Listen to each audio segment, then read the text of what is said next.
evening, everyone. Welcome you all to today's NPTL live session. So today we are going to discuss few questions on overall topic that we have already covered the week 12 question session from week 1 to week 12.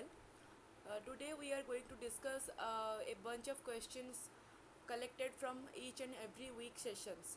Okay, that means it is a kind of a revision to you for your exam, and we are going to discuss about the theories and apply how it is applied in different types of questions and how MCQ questions are kindly based to the concepts.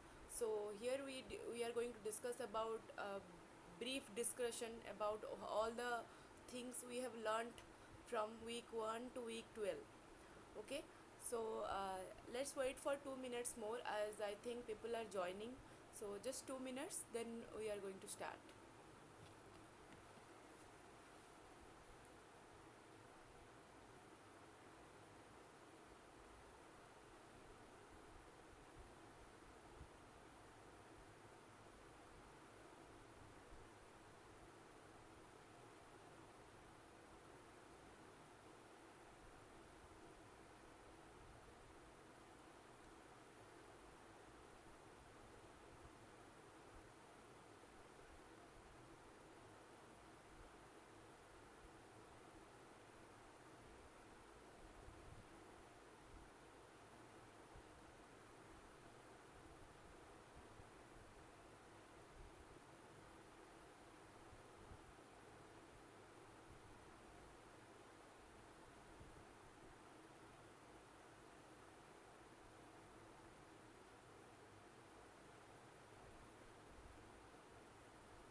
Okay, let's start then. So, as we are talking about RNA biology, so let's start from what is RNA. Okay, uh, I know everyone knows about the RNA molecule, that is ribonucleic acid.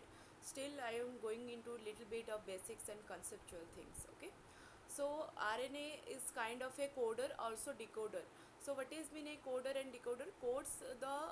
It codes for proteins. Like from RNA we are getting the proteins by the translation mechanism, and also decoded by the DNA. That means DNA, deoxyribonucleic acid, it contains all the genetic information, all the information we needed. And from the transcription process, DNA is transcribed to RNA, that is ribonucleic acid. And when the transcription happens, there is one nucleotide change happens where in place of thymine we are getting uracil in case of RNA. Okay, and this is a single stranded molecule, but it is not always single stranded, as we have already talked about tRNA, ribozymes, and every type different types of RNAs, like in your artificial RNA, like RNAi, RNA interference. Okay, so these can be available in double stranded structures also in different forms. Fine. Next, RNA forms a single helix, a loop, a straight molecule, or a twisted shape. So it is available in multiple shapes. So what is the loops type of structure or a clover leaf like structure of RNA? That is your tRNA, transfer RNA. Okay, and types of RNA includes your messenger RNA, tRNA, rRNA. Okay, so let me know which one is the abundant RNA inside your cell. Can anyone answer? Write your answer in the chat box. Which one is the abundant RNA inside your cell?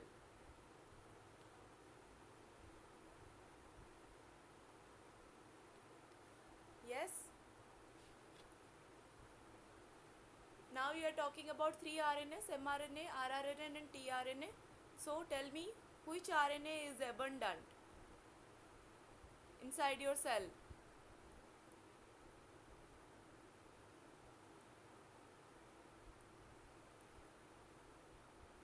Very good. rRNA, okay?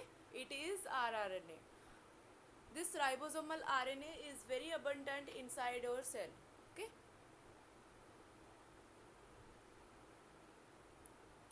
And the bases are already discussed, like adenine, uracil, guanine and cytosine. So some organisms contain RNA but no DNA. What are the example of those organisms? You can tell, right? That is, for example, best example is your HIV virus, COVID-19 virus. These viruses, they contain RNA as the genetic material, not DNA. Okay. So how the process of gene transfer happens in this type of viruses? Here another enzyme comes into picture, that is your reverse transcriptase enzyme. And using this enzyme, this your RNA gets copied to or transfer its genetic information to DNA molecule. Okay, this is process is called reverse transcription. Fine. And this anomalous behavior of reverse transcription was also seen in case of telomerase enzyme, right? We just discussed about telomerase enzyme in our previous session, week 12. You can go for it, it is available in the YouTube. Okay, so telomerase enzyme also work in the same manner like reverse transcription process. Fine. So let's move towards first question of today's session. Okay, so let's start from the beginning, that how RNA evolved. Okay, why it is called RNA world, and we also discussed about RNA world hypothesis, so it will be like easier for you to answer, but still you can, it will just remind you about the previous session, it will kind of revision. So try to answer this question. RNA world hypothesis was supported by meteorites, montrelinite clay, ribozymes or hydrothermal vents. Which one is it? Which support the RNA world hypothesis?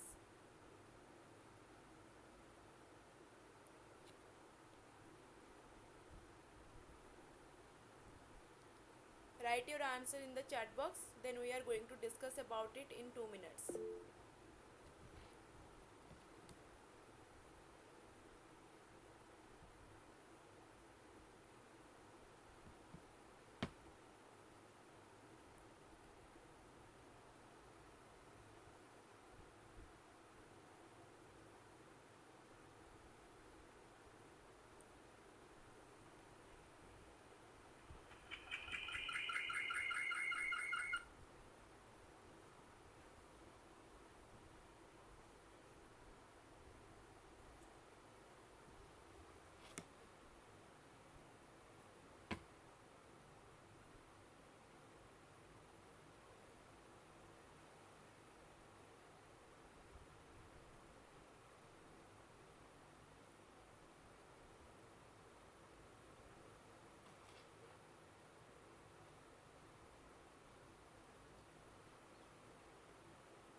Okay, let's discuss. So, RNA world hypothesis was supported by, some of you have said C, some of you have said D. That means it can be D, like hydrothermal vents. Okay, it is believed that hydrothermal vents, we generally say, and it has been proven that life was originated from your ocean. Okay, from not the terrestrial place, it is started from ocean. So how it got started from ocean? So there, this hydrothermal vents were the main cause. They provided the space for generation of life. Okay, so from this, what is hydrothermal vent?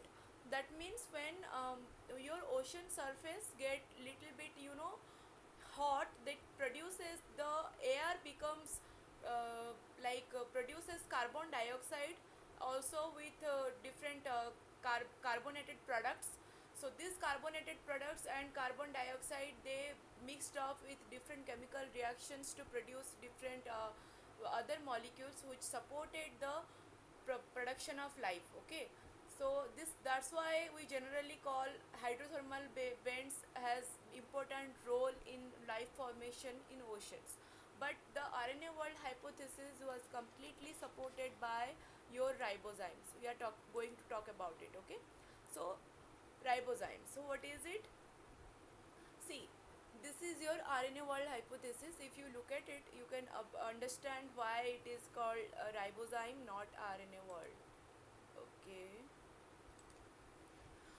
So when I was talking about like hydrothermal vent led to production of different chemical compounds, this can be of nucleotides. Okay, so these nucleotides, after formation, they led to random and non-enzymatic polymerization. See, everything is happening non-enzymatic, because generally it has been proven that the earlier environment was reducing environment. Reducing means there was no oxygen present in the atmosphere, only hydrogen, methane, this type of gases were present, ammonia, this type of gases were present. We also discussed about some experiment done by scientist Miller's experiment, where he used the previous gases like ammonia, methane, and hydrogen to combine to produce different types of amino acids with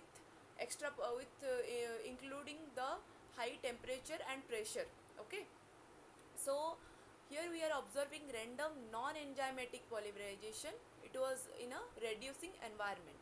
So using the nucleotides, they produced a non-enzymatic polymer, followed by this polymer got broken down into short oligomer pool, or during the broken down and again mixing of, it can be recombined in the process. Okay, and we all know that when recombination happens, that means genetic information gets trapped to get transferred from one gene to another, and that leads to production of a new, you can say, new character or new phenotype or new genotype, right? So also there can be a recombination, and the other thing can be happened was template directed non-enzymatic replication. That means one template can gives rise to multiple same templates like your DNA replication, but it is also non-enzymatic. There was no sign of any enzyme. Okay, after getting the long oligomer pool, where they got the long oligomer pool, it led to production of some interacting or interacting molecules, like two strands have been combined together and acted as enzymes. So those are called ribozymes, and they are basically made up of RNA molecule. Why they were catalytic? We all know that RNA, ribonucleic acid, has a 3' OH group, 3' hydroxy group. So this hydroxy group make it more catalytic as comparison to your DNA molecule. That's why it has the catalytic power to carry out different enzymatic reactions. Okay, so followed by encapsulation, emergence of first RNA replicase or RNA polymerase, we can say. Okay, so these ribozymes led to production of different other molecules, like different other enzymes, also catalyzed different reactions. Earlier it was non-enzymatic, but followed by when these ribozymes got started, formation already happened. This led to evolution of a lot of things. Okay, that's why it is called RNA world, not DNA world. Because of its catalytic power, it helped in multiple enzymatic reaction. Fine. And I believe that everyone understand why enzymatic reaction are very very important, because for every, from amino acid production, for nucleotide production, for glucose and every reaction, we know that as a biologist there are multiple metabolic processes are there and multiple enzymes are required. But in place of all those enzymes, ribozymes help in generating basic molecules. Okay. Fine, I think it is clear with everyone that why ribozyme called as the RNA world hypothesis. Fine. Okay, let's move to next question. So a ribozyme is ribonucleoprotein, ribonucleic acid, nucleoprotein or peptide nucleic acid complex. Which one is it?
Only one question got completed, so it's no problem. You can carry on from this. Okay, great. So as you have already answered that it answer A. So very good. It is a ribonucleoprotein. Okay, ribozyme is ribonucleoprotein. So what is the meaning of this ribonucleoprotein? These ribozymes are catalytic active RNA molecules. They contain both the RNA part and the protein part. Okay, and in which solely for RNA provides the catalytic activity.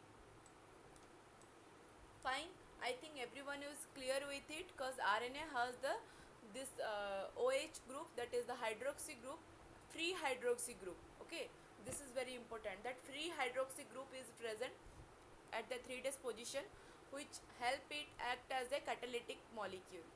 So this term ribozyme refers to the enzymatic activity and ribonucleic acid nature at the same time. That means it is helping you to carry out to transfer genetic information from one generation to another generation in case of multiple organisms. Also it is having some enzymatic activity, because um, it has this free OH group. Okay, that's why it is a ribozyme, as the name suggests. So this name has been defined here, and they are found in genomes of species from all kinds of life. Fine. So this RNA molecule has the catalytic activity, enzymatic activity, also with your some ribonucleic acid nature which can transfer genetic information from one generation to another generation. Fine. Great. So let's move to. So here we just talked about RNA world, how it helped and for generation of multiple molecules, and about the ribozyme, which is the key component of your RNA world hypothesis. Followed by, now we are moving towards your some kind of mutation. Why RNA was not chosen as a uh, molecule for transferring the genetic information instead of DNA. Okay, everyone knows that DNA is the stable genetic molecule we have in every organism, except some organism have RNA. But why did that happen? So including this, we are talking about some mutations. So try to answer this question.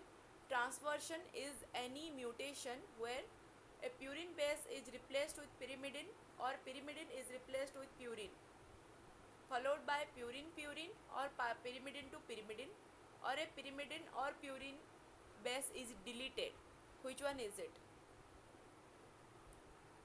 Read the question carefully, then try to answer it.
Okay, let's discuss. As you have already answered it correctly, so your answer is A.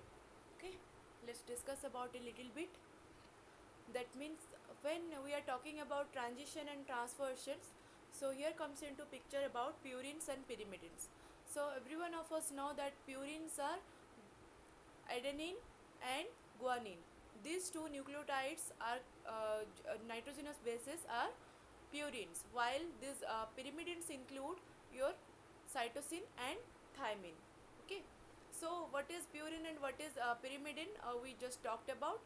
But when, because of any mutation, this exchange happens, which can be a induced mutation or a replication error or whatever it is. It can be a exogenous mutation or a endogenous mutation. Exogenous means some outside factor is causing the mutation. Endogenous means it can be a replication error or some error included in the with the enzyme. So here, if the purine bases got transferred, like for example, A transferred with G or G transferred with A, that means purine transfer happens, that is called transition. Okay, this type of mutation will be called as transition. It can be of pyrimidines also. When C transfers with T and T to C, then it will be called as transition mutation. But when there are any mutation where this adenine molecule got transferred with thymine or G transferred with cytosine, so then it will be called as transversions. Okay, fine. So when purine and pyrimidine transfer happens, exchange happens, that will be called as transversion mutation. And when purine or pyrimidine to pyrimidine exchange of nucleotides happen, that will be called as transition mutation. Okay, now it is clear to everyone. So this is a little bit example of your mutation. So just talked about the exogenous type of mutation and endogenous. So exogenous can be any molecule like acridine dye, or any which is a intercalating agent, or any type of gases, or any more specific chemicals. These are called exogenous mutations. Okay, these are exogenous mutants. That means that when you provide this type of molecules inside your cell culture or induce this in a tube, they will cause the mutation by intercalating or making some error in the replication or whatever you want. Okay, and endogenous means there is some problem from inside. Okay, fine. So let's talk about a little bit about repair. How? So photoreactivation repair. What is photoreactivation? First thing, when there is some UV damage in your DNA, that will be caused by the UV rays.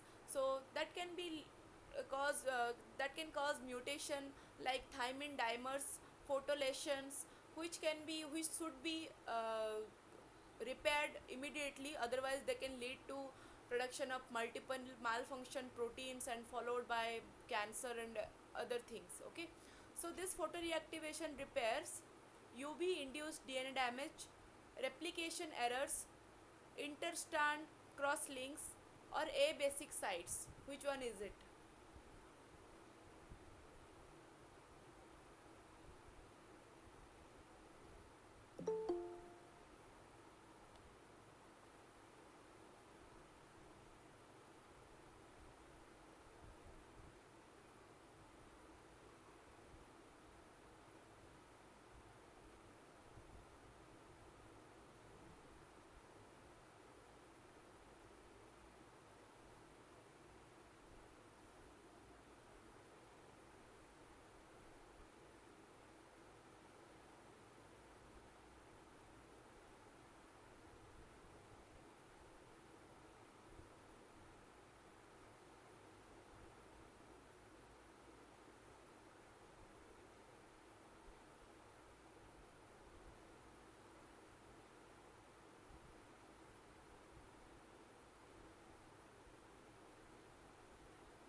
Okay, so as you have already answered that A, and I also kind of discussed this answer, like photoreactivation repairs UV induced DNA damage. How does this happen?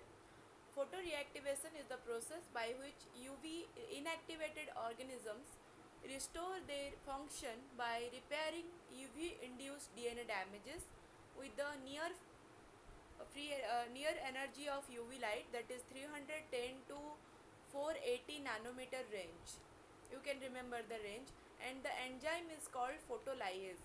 Okay, this enzyme helps in repairing the UV induced mutation.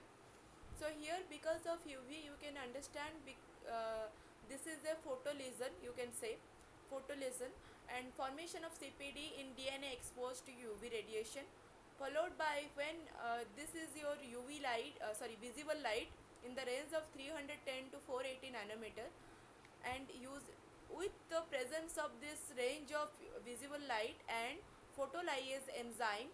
This too helps you to just remove the lesion, and followed by your DNA repair. Okay, DNA repair means after removing the lesion there will be a gap at this position, so this gap will be filled by your polymerase with multiple strands. Okay, other complementary nucleotides. So this photoreactivated photolyase cleaves the CPD, reverting to monomeric DNA. And this UV photolesions and alkylated bases are two types of DNA lesions that can be easily reversed in an error-free way. Okay. In lower organisms and mammals through photolyase mediated photoreactivation of UV lesions. Fine. So let's move to next question. So now we are just talking about the mutation mechanism. Let's move towards transcription. Transcription initiation, elongation and termination. Okay. So let's start with transcription unit. What you remember? Mark the statement which is incorrect about the transcription unit. Read the question yourself carefully and try to answer it.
Okay, as I see, some of you have answered C or some of you have answered B. So let's look into it. So C is your answer, because it is written that find out the incorrect statement about transcription unit, and it is written that prokaryotes also have a monocystonic transcription unit. So let's find out. So first thing, what is transcription unit? Okay, so transcription unit is the transcribed segment of DNA That means which part of DNA is going to produce the RNA, or which part of the DNA is going to has the information to transfer into a particular gene, right? So if the transcription unit carries information of one gene, it will be called monocystonic, while the adjacent genes are transcribed called polycystonic. Fine. So here we are talking about a transcription unit. This is 3' to 5' strand, and another one is 5' to 3' strand. Here is the promoter region. Promoter is the part where and from where this is your RNA polymerase binding site, and this is your structural gene which is going to transcribe it into RNA, and this is your terminator, that is the terminator strand with transcription termination site. This is your coding strand, and the whole thing is called transcription unit. Okay, first thing got clear what is transcription unit. Next thing about monocystonic or polycystonic. Cystron you can call it as one gene. Cystron, that means gene. Okay, so in case of eukaryotes we are having monocystonic, that means this particular transcription unit is going to produce a single gene. Okay, single gene. But in case of prokaryotes like bacteria and other organisms, they are called polycystonic. Why polycystonic? Because there is no particular transcription unit which is going to produce a particular gene. After that, another part of a transcription will lead to production of another gene. It will be like a uh, circular genetic structure. Okay, in case of bacteria I am talking about, and there is one process called ori region which is can be started from the replication point, and during the transcription process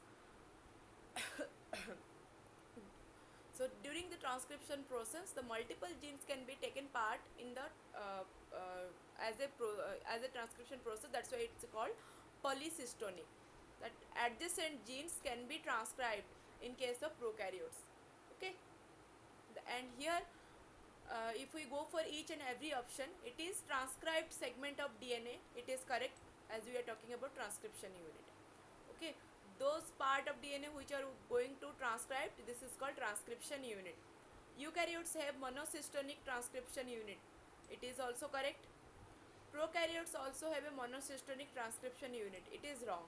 Prokaryotes do not have separate compartments like eukaryotes, that this gene is going to transcribe, after that the termination will happen followed by another gene transcription will happen. This is kind of a mixed culture, that's why it is called polycystonic. Okay, and immediate product of transcription is primary transcript. Okay, this is also correct, because this primary transcript is going to undergo multiple types of splicing mechanism and other mechanism and polyadenylation, capping mechanism, that will lead to production of your secondary transcript or mature RNA. Fine. So this is also correct. I think it is clear with everyone. Let's move to another question. So here we have been talking about your initiation and elongation process. I think everyone is clear with elongation. When RNA polymerase binds to the template strand, it will lead to production of your RNA, where this thymine will replaced by uracil molecule. Okay, nothing else, phosphodiester bond will be there, and here the transcription will happen in a continuous manner, because only a single strand will act as a template. You can see here, this is the coding strand, so only a single strand is going to act as a template, not both the strands, and this is your template strand. Fine. And always this transcription happens in a 5 days to 3 days manner, that is 5' to 3' manner. Fine. Which of the following transcription termination technique has RNA dependent ATPase activity? Now let's talk about termination process. RNA dependent ATPase activity is there for intercalating agents, row dependent termination, row independent termination, or rifampicin. Which one is it?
Okay, very good. You are giving all correct answers only. Great. So this is row dependent. Okay. So what is row independent, and what is row dependent, and what are the interconnecting agents? Acridine dye was a good example of your interconnecting agents, which intercalates the double helical structure of DNA. Okay. So let's talk about the termination process of transcription. So here we can see this is the elongation process, and this green one is showing a promoter region, and this is the RUT site or RUT site, and you can see this is your primary transcript. This 5 days blue color one, primary transcript, new RNA is moving out, and this whole structure is your RNA polymerase, and this is your stop site. Okay, that means this from this region to this region we can call it as a transcription unit. Okay, because DNA is, DNA is a long structure, but when we are talking about a transcription unit, that means this part of a DNA is going to act as a single gene. Fine. So uh, this row factor is called a hexamer molecule. So you can see, if you look at from the surface, this will look like this with multiple uh, as the name suggests, hexamer means there will be 6 units. Okay, 6 units are there, and you can it looks like a flower from the above, and if you just look from the side view, it looks like a disc type structure. Fine. So this is the rod site. Rod site means where the row molecule binds to the DNA. Okay, sorry, row molecule binds to the RNA. So if you see here, let's move towards the termination process, and this rod site got transcribed to the new RNA molecule. Fine. Now this rod site is present on the primary transcript. So when this RNA polymerase will move towards your termination codon, this is a stop point, this red color one is the stop point.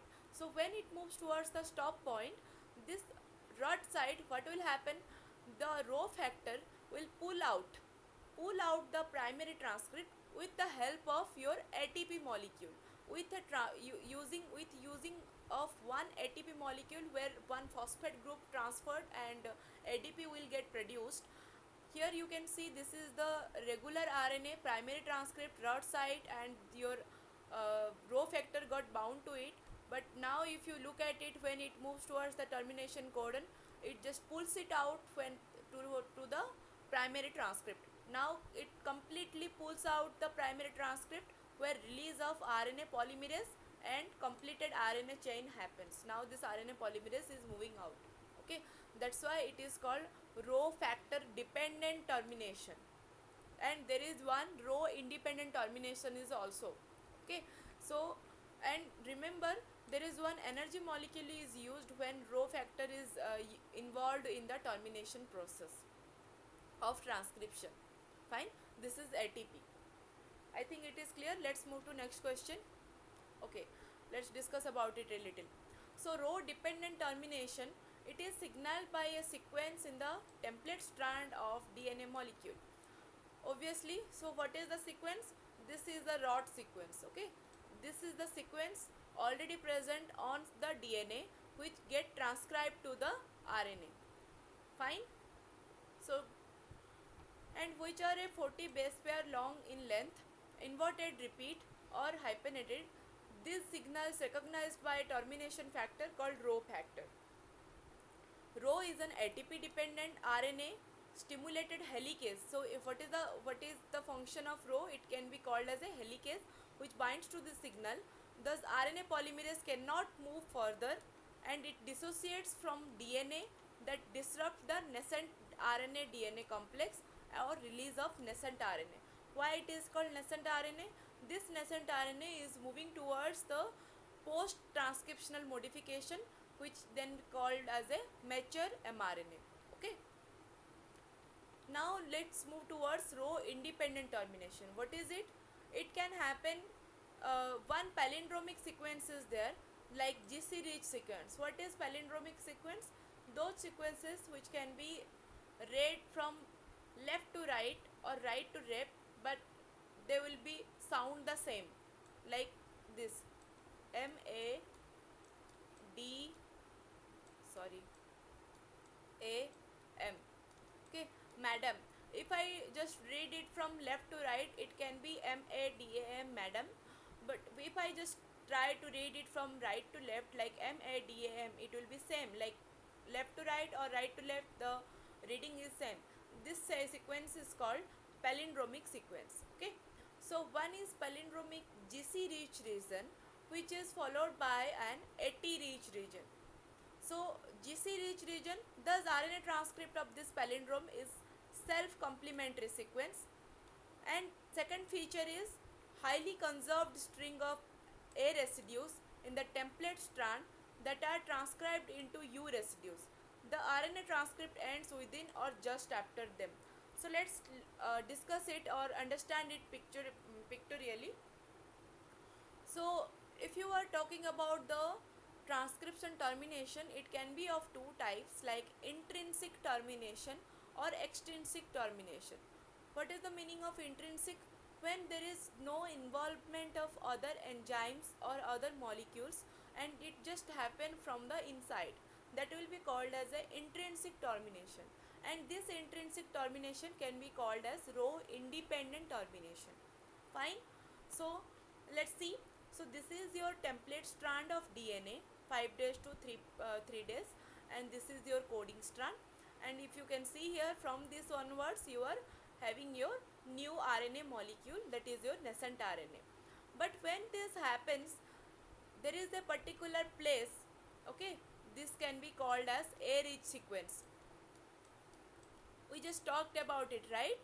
So there is a particular sequence, one is called GC rich region followed by AT rich region. So this is a AT rich region, A adenine molecules are there. So when they got transcribed into your RNA molecule, so there will be multiple U's are there, right? A becomes U because thymine is not there in the RNA molecule. So if we talk about the GC rich region, here this G forms a triple hydrogen bond with C, forming a hairpin like structure. Okay, when it moves towards the termination of the transcription process, like end of transcription unit, you are having a hairpin like structure like GC. You can see there are triple bonds are there. Okay, so this hairpin structure just prevents the RNA polymerase to move forward. Okay, because of this hairpin structure, the RNA polymerase cannot read any further sequence and stops there, and from onwards this RNA is now got removed. That means the transcription got terminated. Okay, followed by your UUU sequence. So when this number of U's come into the transcription, then you will know that the termination is going to happen. Fine. So this is your pre-mRNA with multiple adenine structure, and this is the polyadenylated tail which added after the transcription process. So now you understand the intrinsic termination. It can be called row independent termination. There is no row factor here. Fine. Let's look into the row dependent termination. So this is the row binding site. You can call it as the RUT site. Okay, you just talked about it. And at this point your row factor is going to bind and it is going to pull out your nascent RNA. Okay, this is your RNA DNA hybrid complex, this is the template, and this is your nascent mRNA. So it is going to pull out the nascent mRNA, and you can see this nascent mRNA is coming out. This is the structure of this. Okay, don't be confused. So we are talking about row dependent. So when the nascent mRNA comes out, so and the RNA polymerase moves out, then transcription termination happens. So this is a row dependent termination, and here ATP is required. One energy molecule is required, that is ATP. Fine. Now you understand the termination process of transcription. Okay, so let's move to next question. Which of the following is not the step of mRNA processing? We just talked about primary transcript, right? So let's talk about which is not the step of mRNA processing. 5-day capping, splicing of introns, polyadenylation, RNA silencing. Which one is it?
Okay, so this session is going to continue till 8 p.m. It's up to you, you can join that session or not. This session is going to continue about until 8 p.m. Okay, so as you have already answered, so RNA silencing is not the step of mRNA processing. Okay, so what is mRNA processing? Let's talk about it. So mRNA processing occurs only in eukaryotes and it involves 5-day capping, slicing of introns, polyadenylation and RNA editing before transported to the cytoplasm, where they are translated by the ribosomes. Okay, so here we are talking about mRNA processing. So what is it? This mRNA molecule, that is the primary transcript, is going to uh, uh, undergo this post transcriptional modifications, which can be your 5-day capping, 3 days tailing, or slicing of introns. Introns are what? Non-coding parts of the chain. Okay, mRNA molecule. So introns will be removed so that exons will be there only, and also little bit RNA editing, which can be transported to the cytoplasm. And RNA silencing, what is it? We talked about it as we were discussing about long non-coding RNA and everything. RNA silencing is a method where, or RNA interference, where this a double-stranded structure of RNA. Okay, this is a double-stranded structure of RNA. For example, when it is inserted with known sequences. Okay, for example, this is a plant cell. For example, this is a plant cell with and here I want to just modify or edit a particular gene or silence a particular gene so that the plant can be resistant towards drought or any type of pathogens, so it can be resistant towards disease and drought. So here onwards you can what you can do, you can just insert a RNAi, that is, or RNA interference or silencing double stranded RNA.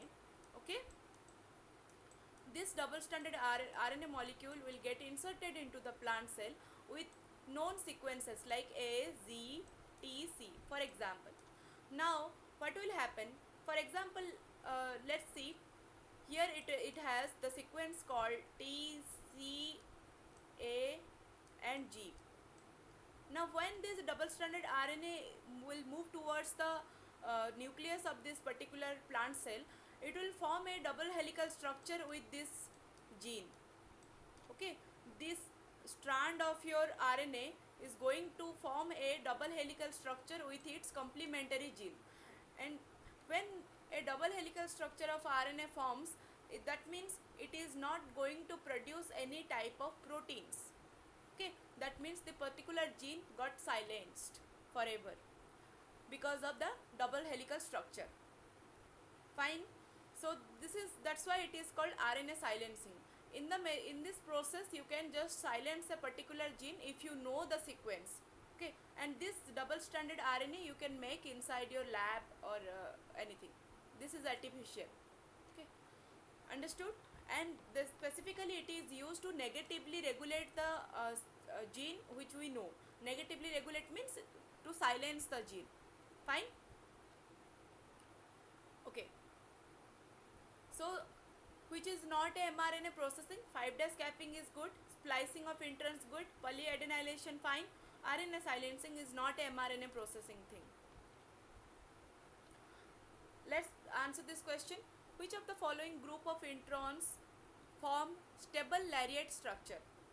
Group 1 intron, group 2 intron, nuclear intron, or group 3 intron? We just talked about the splice post-transcriptional modification mechanism. So try to answer this. Which type of intron removal form the lariat structure?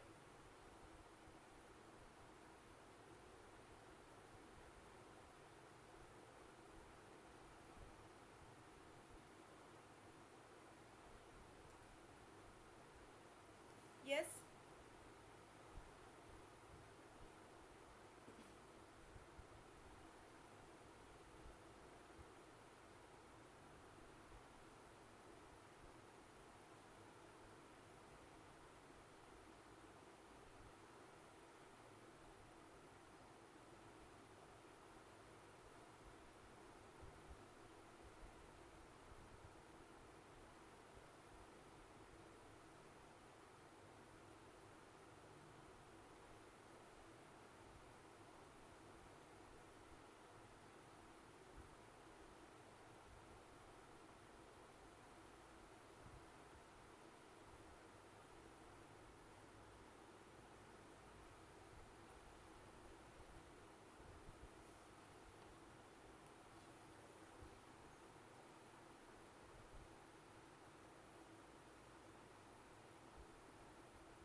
Great. So you have answered B, and it is correct.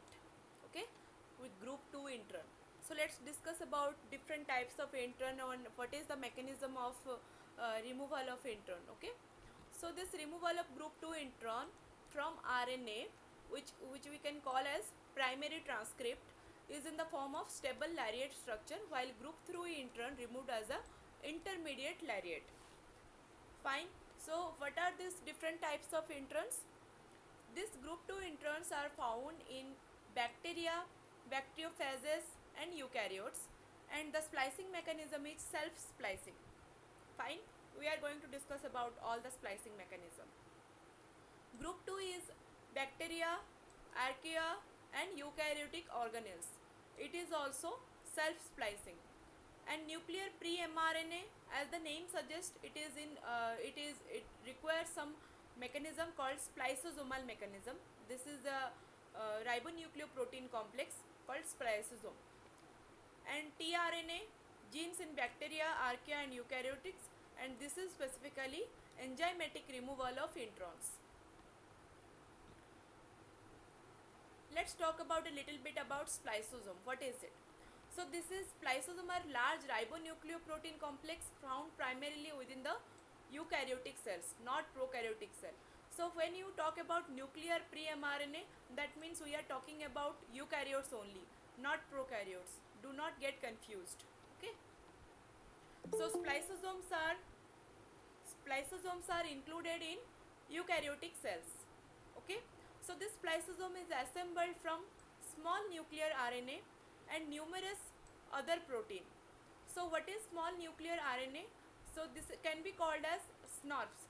So what is SNRPs? You can just think it like this way. For example, this is your small nuclear RNA and it has some protein part. It combined with some protein.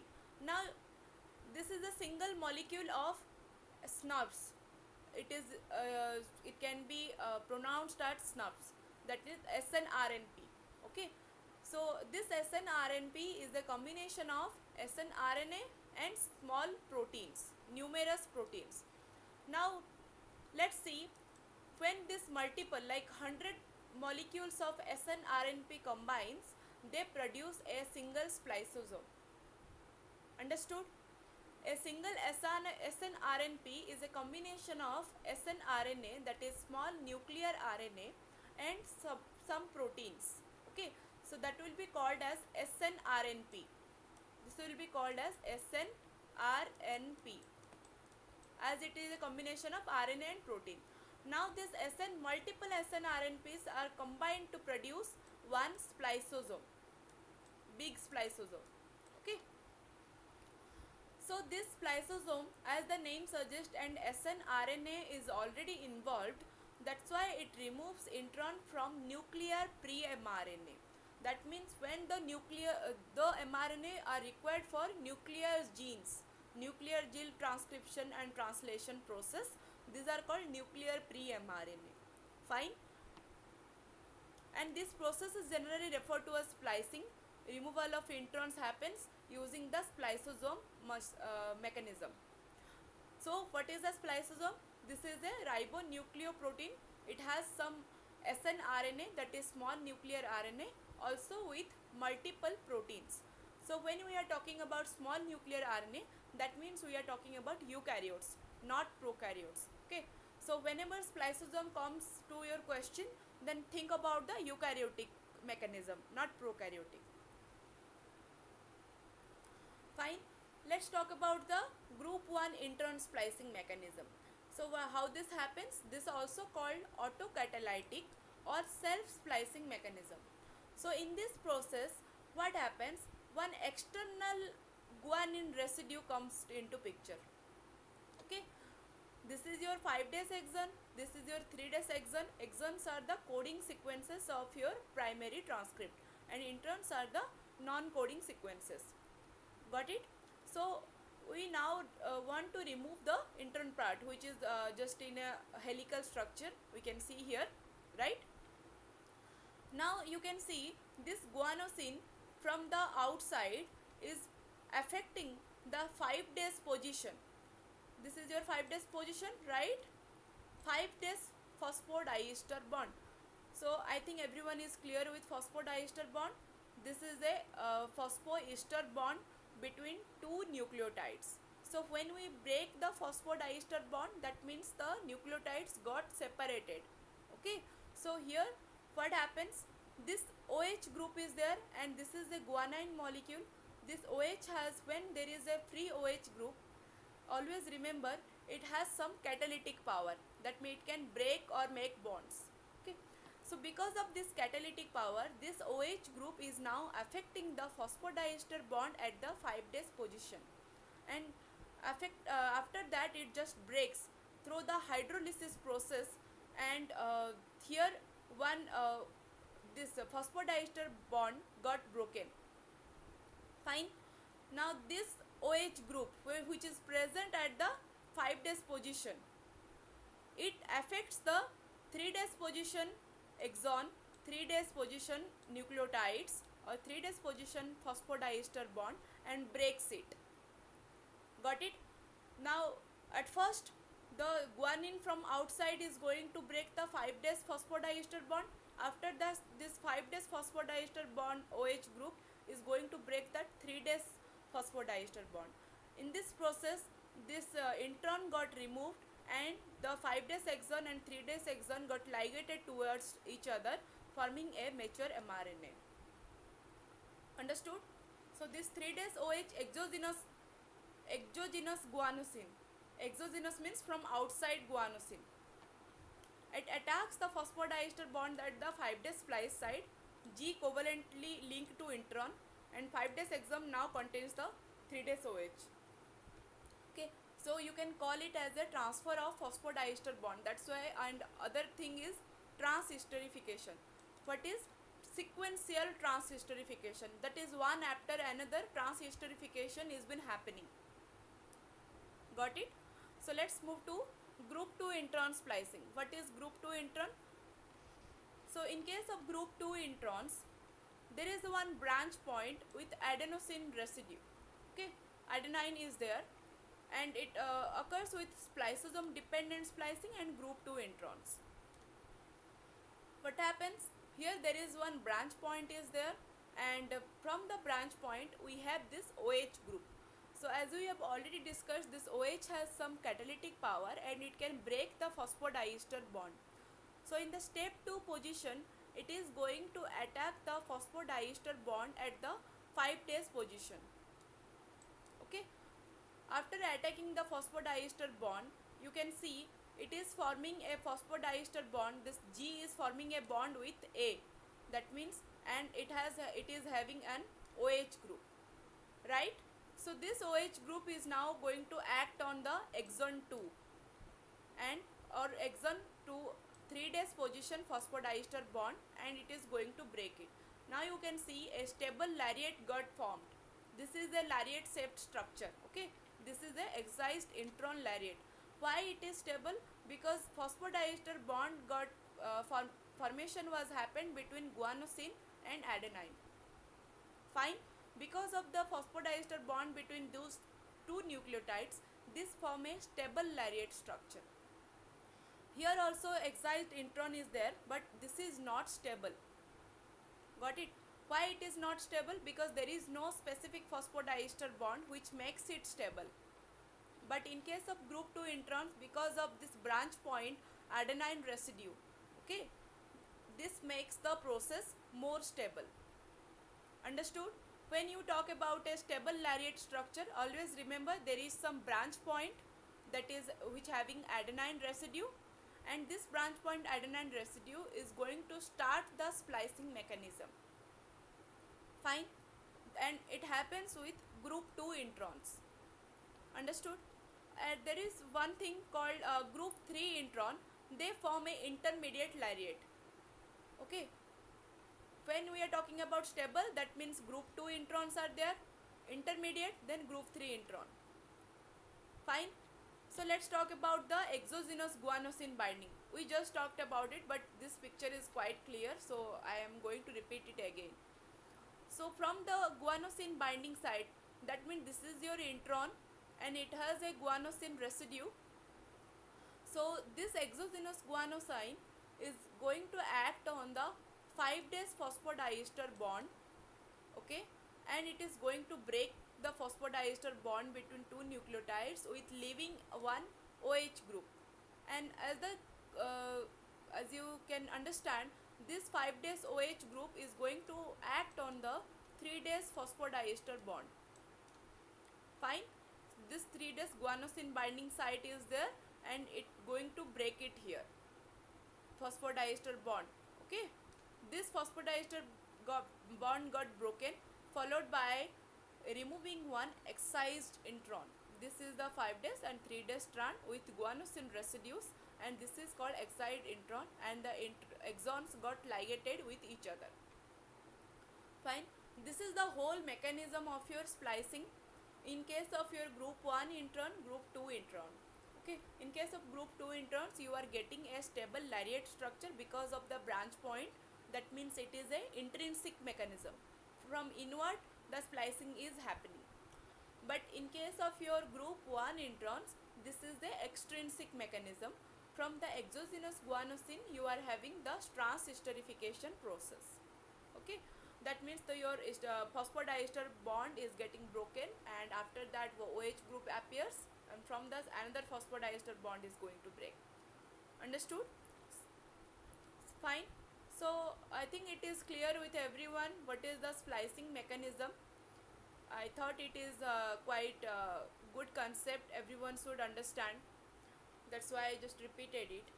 Okay, let's move to next question. What is the average size of an exon? 150 nucleotide, 300, 1000 or 100?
Okay, so as all of you have answered, so here it is your answer A, 150 nucleotide. Okay, so what is the advantage of having intron?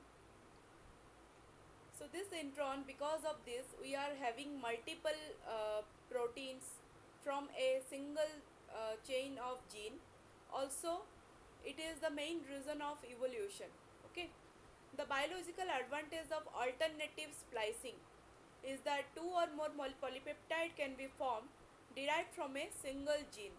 This allows an organism to carry fewer genes in its genome. Like in case of eukaryotes, there are multiple metabolic pathways is happening inside our body, right?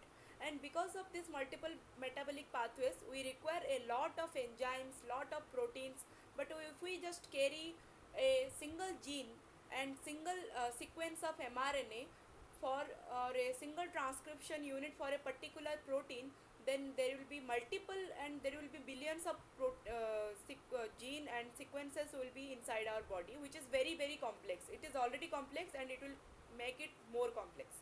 That's why this alternative splicing helps us in the to decrease the complexity of all the metabolic processes which can be derived from a single gene. If you look at this figure,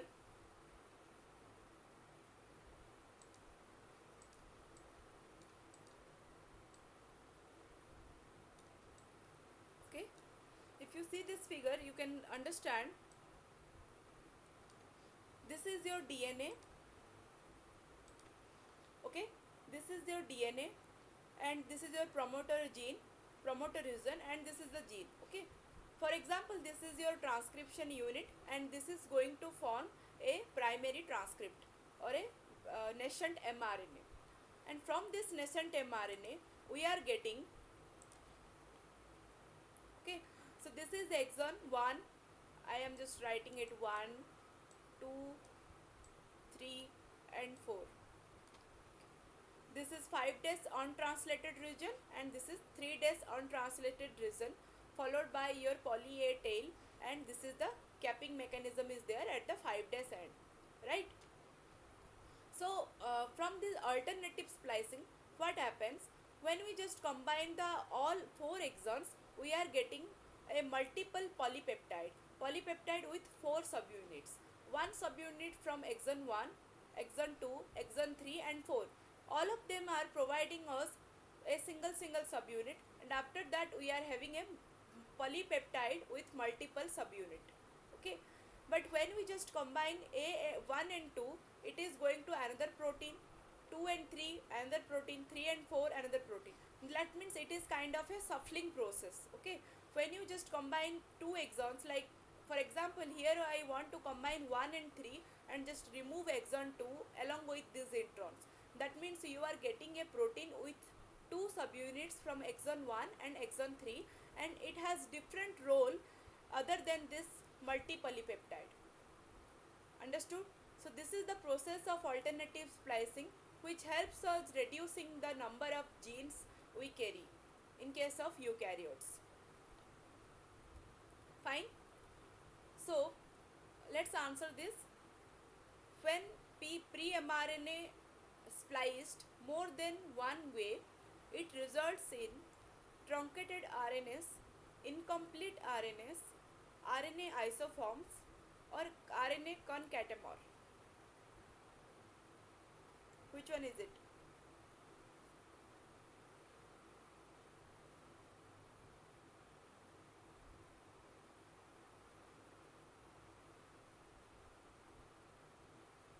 Yes, answer this.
Okay, so in this case, this is not incomplete RNA, it results in RNA isoforms.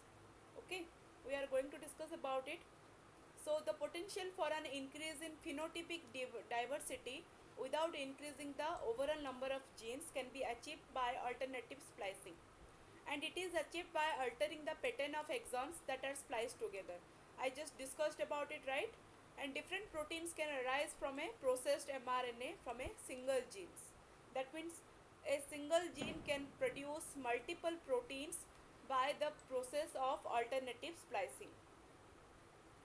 And very good example of this alternative splicing is this calcitonin gene yields an mRNA that synthesizes calcitonin, which is responsible for thyroid metabolism, and also another calcitonin gene related peptide, which is the where its acting site is in brain. Okay, so a single gene is producing two proteins. One is calcitonin in for the thyroid metabolism, other is calcitonin gene related peptide which acts in the brain metabolism. Okay, this is a very good example of alternative splicing, you can remember. So two proteins with distinctly different functions can be produced from alternative splicing. Also, uh, the number of residues can be different, right? It can be a multiple chain or a single chain, or number of residues different from one protein to another protein. I think it is clear. That's why they form different RNA isoforms. So what is the function of NMD pathway? So let me just tell the full form, that is nonsense mediated decay pathway. Okay, till now we were discussing about different RNA initiation, elongation and termination process. After that post transcriptional modification, right? After that alternative splicing, followed by decay process. Why we need to decay the RNA? When some malfunction is there inside the splicing mechanism or inside the transcription process, this mRNA got mutated or got truncated so that it can produce multi malfunction proteins. That's why we need to decay that particular RNA. Okay, so this is a process of nonsense mediated decay. And what is its function?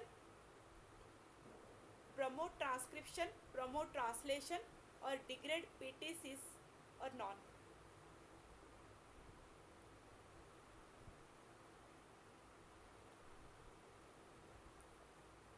Yes, others also answer this.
So let's discuss about the NMD pathway. Your answer is degrade PTCs. So what is it? NMD pathway, that is nonsense mediated decay pathway. It degrades the mRNA containing premature translational termination codon. Okay, premature. Why it is premature? For example, this is your mRNA. This is your 5 days to 3 days sequence. This is your premature mRNA. Okay, premature means primary transcript. So after the splicing mechanism, the length of mRNA got reduced obviously because the non-coding sequences got removed, And here this mRNA is having a UAA sequence, that is your termination codon, but this should be this much long. This is your intron site I. Okay, so this is your intron site which got removed, and rest is your exon. So your mRNA should be this much length, from this to this is your mRNA. But because of some splicing error or something, you are getting your stop codon UAA before the end of your 3 days strand. Okay, so that means you are getting a malfunctioned protein, right? From for example, this has 100 nucleotides. Your regular mRNA is having 100 nucleotides, but because of your on premature translation codon, that is premature stop codon, you are getting a mRNA with 50 nucleotides. So this 50 nucleotide sequence is going to produce a 50 nucleotide small protein as comparison to the 100 nucleotide mRNA. Whatever it is, small or big, the function of protein is going to change, and it may produce different malfunctioning mechanism inside your cell. Because of this immature or premature stop codon, we need to degrade this mRNA. Okay, so this is your NMD pathway, and it is more efficient if the stop codon is present upstream of exon-exon junction. Okay, and monitoring mRNA with PTC is done with pioneering breed of translation, whatever it is. So NMD pathway is what? This is the nonsense mediated decay, when your stop codon appears before the end of regular mRNA. Okay, fine, I think you understood the NMD pathway. Let's talk about another question. What are the number of nucleoporins present in NPC? NPC stands for nucleoporine complex. So what are the nucleoporins present? What are the number?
Okay, great. So let's talk about it. So what are the nucleoporins in RNA export? So why we need to export the RNA? So think, from the transcription process you are getting the primary transcript. After undergoing through the post transcriptional modification, you are getting the mature mRNA or the secondary transcript. Now this mature mRNA, it need to be transported to the cytoplasm for the translation mechanism. So how it got transported? Through the NPC or nucleoporine complex, which is present at the nuclear membrane. Okay, this is present in the nuclear membrane, formed by 30 different nucleoporins. These are the proteins, and exist in 8 to 60 copies, sometimes 32 copies also. Three major classes are there, like FG nucleoporins. F stands for phenylalanine, G stands for glycine. Okay, these are amino acids. So this phenylalanine and glycine rich repeat, this is a first class of nucleoporine. Second class are nucleoporins that are devoid of repeat sequences, where there is no FG repeat sequence. Third class are NOPs, which are integral membrane proteins and thought to anchor the NPC in the nuclear membrane. What is the meaning of integral membrane? For example, this is your nuclear membrane. That means the knobs are there inside it. Like, okay, they are here to place the nuclear membrane and NPC in a right place. It's like a building block. Okay, these knobs are the building blocks which support the NPCs to present in the nuclear membrane in a stable manner. Okay, they are used to anchor. Next, what is there are some signals and there are some differences with nuclear export and import. So what is export?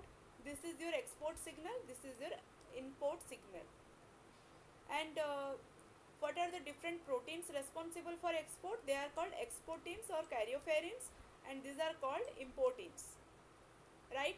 And always remember, when we are talking about nuclear export and import, there is this molecule called GTP, okay, guanosine triphosphate. But when we are talking about different other metabolic pathways like your rho dependent termination, we talked about ATP, and ATP is the powerhouse of cell. We already studied about it, and it is used in many processes. But when we are talking about nuclear export and import, GTP plays important role. Other protein is the RAN. So this RAN GDP in cytoplasm, RAN GTP in nucleus. That means this molecule RAN GTP complex, when they are transported to the cytoplasm, one phosphate groups gets removed. That means this is a energetic process. Energy is required for this process. Got it? Also, RAN GDP plus cargo. Cargo means uh, those mRNA or rRNA or tRNA which we need to transport into the cytoplasm or export from the nucleus. Okay, so this in case of, I think it is clear, with RAN GTP, and there is this molecule GTP, and your proteins are exportins for nuclear export, importins for import. Fine. Another thing I need you to know that some the mRNA molecules are very long chain molecules. Okay, they are made up of multiple nucleotides like 100 nucleotide base pair or 150 nucleotide base pair. As we just talked, that exons are about 150 nucleotides length. So these are linear chain molecules. They are very long in length. That's why they require some protein. Okay, that's why this mRNA combine with some protein to produce the, what it will produce, RNP, ribonucleoprotein complex. Now this RNP will get transported to the cytoplasm along with your RAN GTP. Understood? But when we are talking about small molecules like miRNA, microRNA, or you can tell siRNA, or small non-coding RNAs, this can be transported directly with using GTP molecule to the cytoplasm.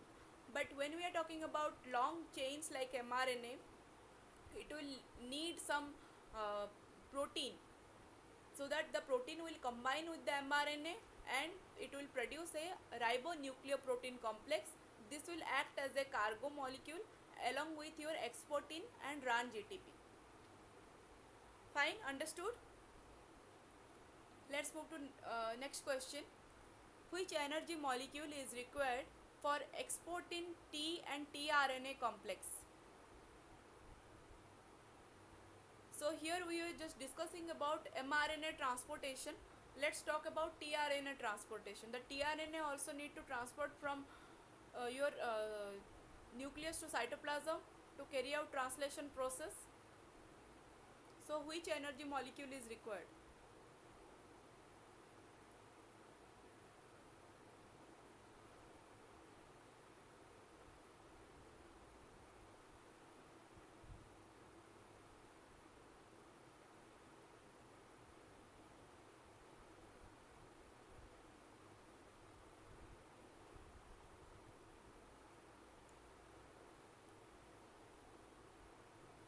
Okay, then let me answer.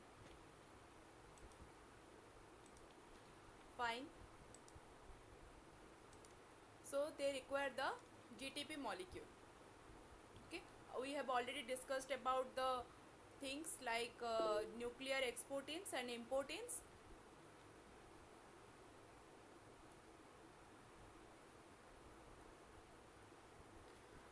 See, so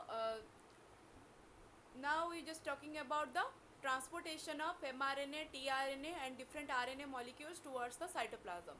So let's talk about different types of uh, decay pathways.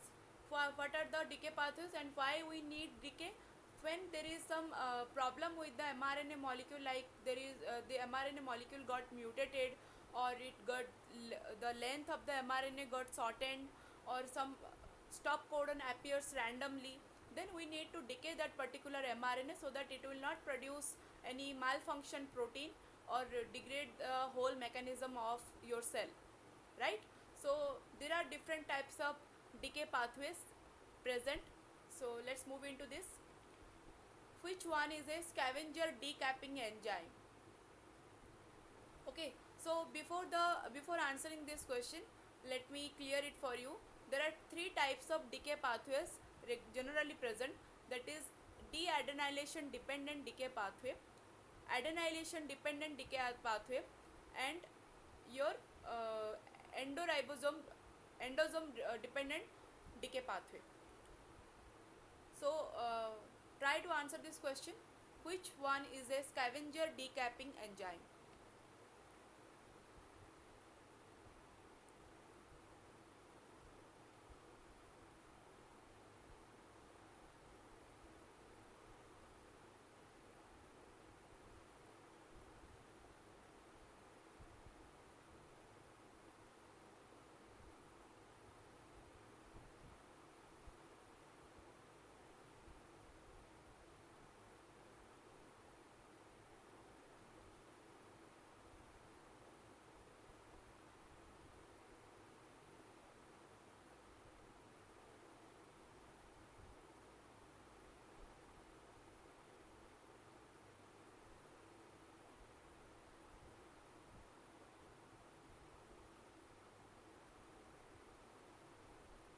Okay, so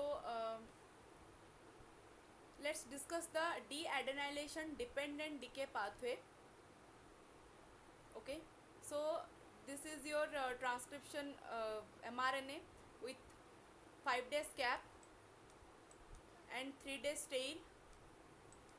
This is 3 days untranslated region and 5 days untranslated region. So when there is some problem with this mRNA, for example, it just the length of this mRNA got shortened through the splicing mechanism. Now you how to do it? First you need to as it is the name suggests, deadenylation dependent. That means this adenylation chain is going to be removed by this enzyme called CCR4 not or PARN. Okay, poly A specific ribonuclease. This poly A specific ribonuclease is going to degrade this poly A chain, polyadenylation chain. After that, it can be a 5 days to 3 days decay pathway, or it can be a 3 days to 5 days decay pathway. So what is it? Let's discuss it one by one. So here we are observing that this poly A specific ribonuclease PARN just removed your poly A chain.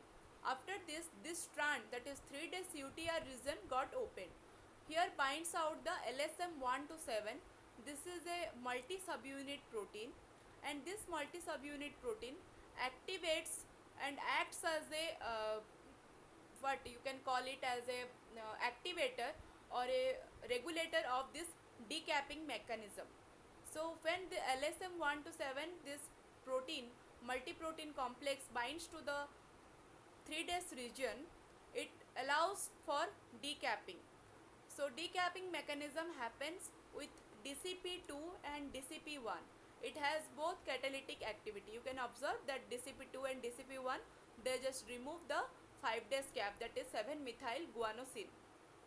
Okay, after that this 7-methyl guanosine, your 5 days end got open. Now XRN1, which is a exonuclease, What is the function of exonuclease? It can cut your mRNA or any type of RNA or DNA from a end, like 5 days end or 3 days end. It can cut.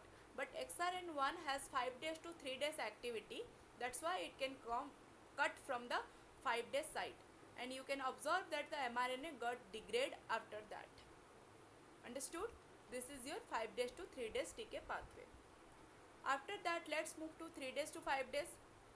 So, some of you may say directly, why we need this LSM 1 to 7, just degrade it from the 3 days end. Yes, it is possible using your exosomes. So this exosome is a combination of multiple exonucleases. Okay, so this multiple exonuclease means they have the function of cutting the mRNA from one end, like 3 days or 5 days end. So exosome is going to break it down, and the scavenger decapping enzyme, that is DCPase, is going to remove the 7-methyl guanosine cap. Okay, so after removing the polyadenylation chain, it can be degraded from 3 days to 5 days using the exosome, or it can be degraded from 5 days to 3 days using DCP enzyme along with LSM and XRN1. Understood? So this is the mechanism of deadenylation dependent pathway. Let's move to your question. So what is the scavenger decapping enzyme? DCPase. Okay, here it is written. Fine. Let's move to next question. What is the working mechanism of RPS28 and EDC3 complex? So this question is from deadenylation independent decay pathway. We just talked about deadenylation dependent. This question is from deadenylation dependent decay pathway, independent decay pathway. Try to answer this.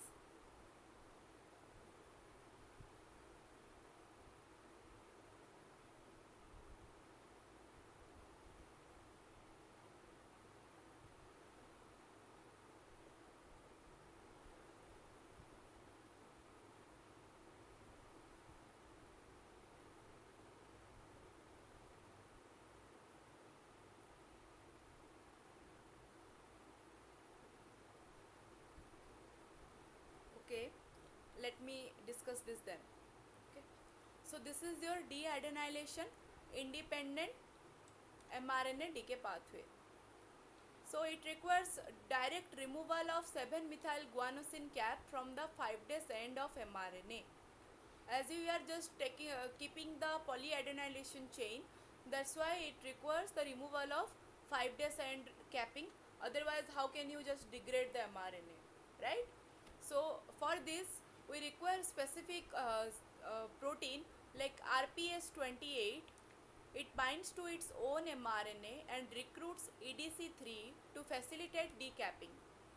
Got it? So this EDC3 and RPS28, they bound to the 3 days UTR region. This is your 3 days UTR region. UTR means untranslated region.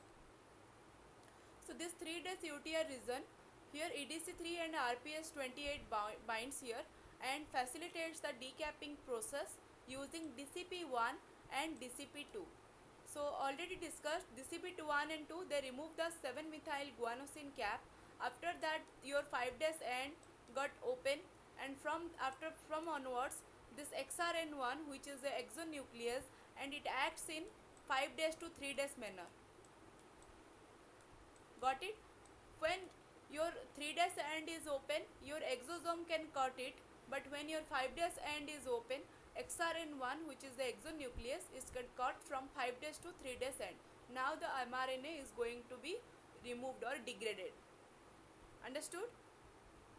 So this is the deadenylation independent mRNA decay, and it removes.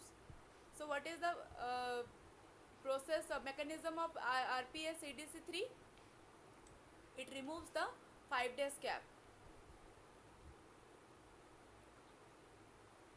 So this is the last question of today's session. Exosome, we already talked about it, plays crucial role in endoribonuclease mediated mRNA decay. Is it true or false?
let's discuss about it.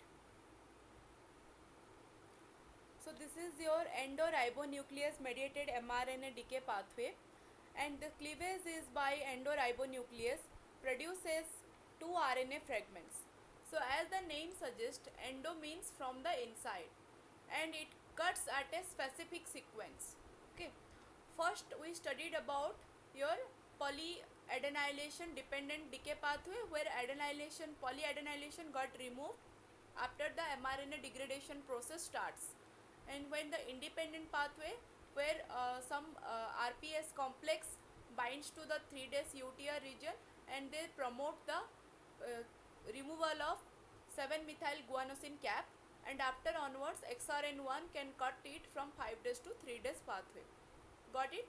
Now let's talk about endoribonuclease. As the name suggests, it cuts at a specific sequence at the center, or any specific sequence inside the mRNA. For example, IRE1, PMR1, RNase MRT. Okay, these are the example of endonuclease. So after cutting, it is going to produce a 5' end, another is going to produce a 3' end. Okay, so this is the 3' end for example, and this is your 5' end. As it is the 5' end, right? And this is the 3' end. 3' polyadenylation chain. Got it?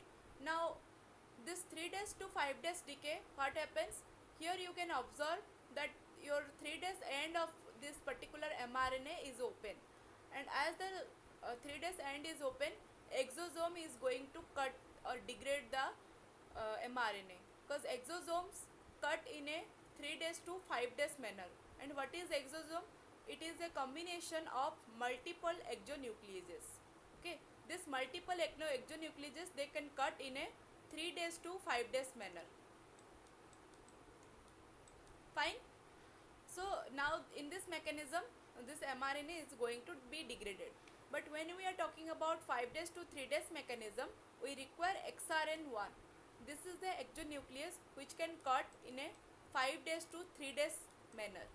That it can cut only the free 5' end, and exosome cut can free 3' end. So in this mechanism, we require both exosome and XRN1, which are going to degrade the respective mRNAs. Okay, so there are three different decay pathways, we just discussed about it. Okay, so what is it? It is true. Fine. First 5 question. Okay.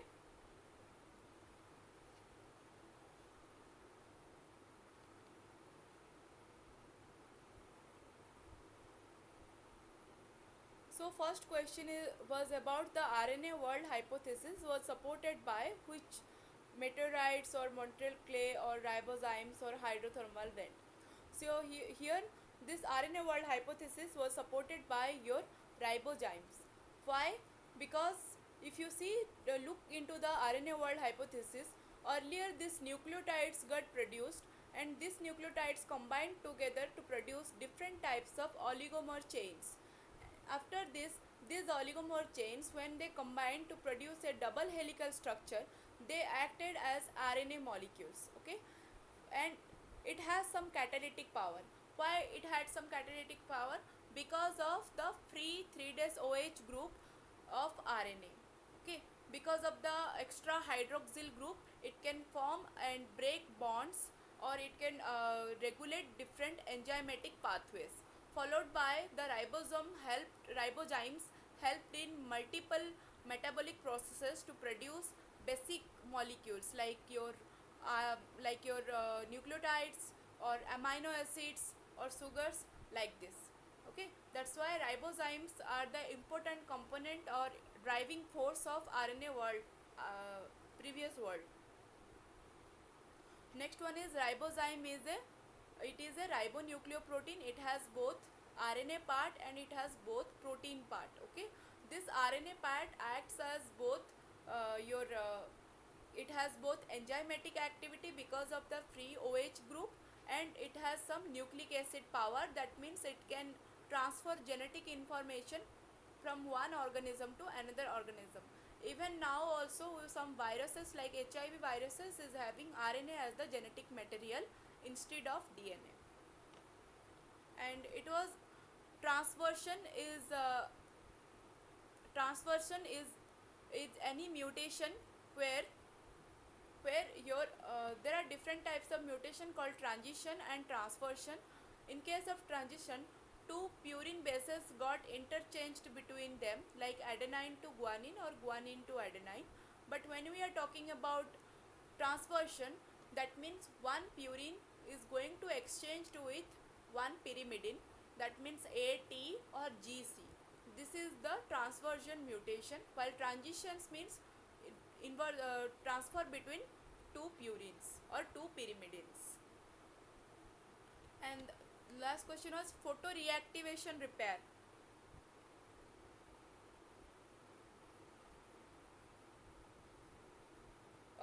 Exam pattern, I think you can get a mail. You may have got a mail about the exam pattern. Okay, I do not have any idea about the exam pattern. So if you want to know more about it, you can write a mail to PMRA, your NPTL team. Okay, just write a mail to them that I want to know about the exam pattern, please let me know, so that it can be explained. I think in your mail, if you go for it, search for it, then I think you got a mail regarding different exam patterns, how it will be happen, about MCQs or all. Okay, or if you want to know more about it, you can just write a mail. So this photoreactivation, this happens, repairs the UV induced DNA damage. Okay, so why, how this happen? For example, your UV rays, ultraviolet rays, sometimes they lead to production of photolesions in the DNA molecule. This is a example of photolesion. Or you can also remember that they can produce the thymine dimers. Okay, so we are talking about photolesions here. Using this enzyme called photolyase, and your visible light with about 310 to 480 nanometer range. So using the visible light and photolyase enzyme, it can be repaired. After this visible light is going to help the photolyase enzyme to remove the lesion, and after the lesion is removed, you can see that there is some space, and this space will be filled by DNA polymerase enzyme or ligation, where multiple nucleotides got added in a complementary manner. Okay, so this is about your photoreactivation mechanism. This was all, only 5 questions, so we just completed as you said.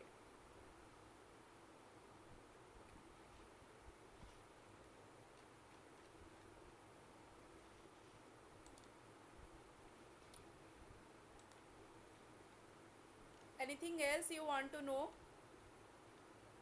Today we just discussed or revised what we have studied earlier. Like we revised about your RNA transcription, elongation, termination mechanism, followed by different types of splicing mechanism, alternative splicing mechanism, also your decay pathways, and transportation of RNA from nucleus to cytoplasm,